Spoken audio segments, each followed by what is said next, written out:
শান্ত হন মহারাজ, ভাগ্যে যা ছিল তাই তো হয়েছে মহারাজ। কি করে শান্ত হব বলতে পারে রানী? কি করে শান্ত হব? মনে বড় আশা ছিল আমাদের বংশধর হলে সারা রাজ্যে আনন্দে ধান বসবে। তার হলো না রানী, তার হলো না।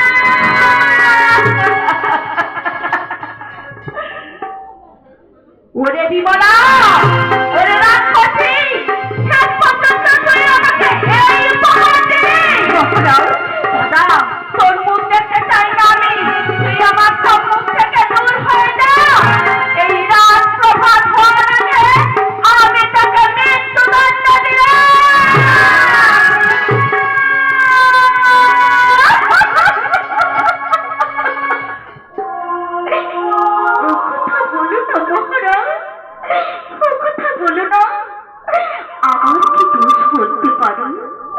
আমি তো আপনার সন্তানের জননী হতে চেয়েছিলাম, কিন্তু আমি যে মা হতে পারলাম না মহারাজ, মা হতে পারলাম না।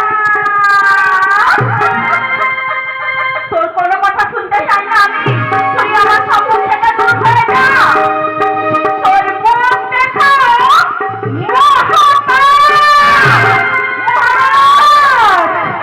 এবারের মতো ছোটকে আপনি ক্ষমা করে দিন মহারাজ, ক্ষমা করে দিন, ক্ষমা করে দিন।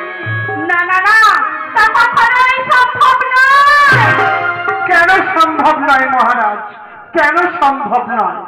ভগবতে উল্লেখ আছে, হাজার অপরাধ করলে নারী ক্ষমার যোগ্য। মন্ত্রী, কি বলছো তুমি? হ্যাঁ মহারাজ, আমি আরো কিছু বলতে চাই। কি বলতে চাও তুমি বলো। মহারাজ, কশ্যপ মুনির 4টি ভার্যা ছিল, দিতি, অদিতি, বিনতা ও কদ্রু। তাদের গর্ভে দেবতা, অসুর, নাগগণ, অরুণ গরুরের জন্ম হয়ে থাকে, তবু তারা নারী হত্যা করেনি। শ্রীরামচন্দ্র সীতা দেবীকে বনবাসে দিয়েছিলেন, তিনিও তো নারী হত্যা করেনি। তাই বলি মহারাজ, আপনি ছোট রানীমাকে মৃত্যুদণ্ড না দিয়ে আপনি ছোট রানীমাকে ওই ঘোড়া সাথে প্রেরণ করুন।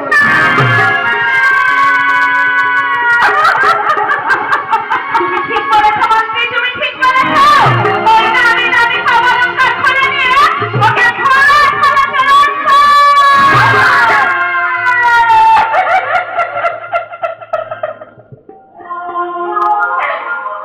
চলুন। তোমার পায়ে ধরে মিনতি করছি মহারাজ, আমাকে এত বড় শাস্তি দিও না মহারাজ, আমাকে এত বড় শাস্তি দিও না। যারা খোঁজেদা, তুই আমার সম্মুখ থেকে দূর হয়ে যা।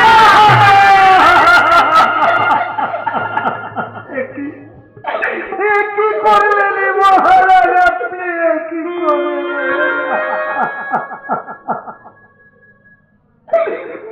চলুন, চলুন ছোট রানীমা, মহারাজের আদেশ তো শুনলেন, আর কার বিলম্ব না করে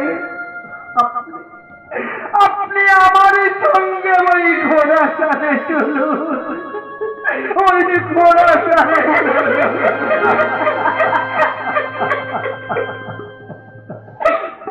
আমার একটু সময় দাও মন্ত্রী, যাওয়ার আগে মহারাজকে একবার প্রণাম জানিয়ে যাই।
আপনার কান্না আমি সহিতে পারি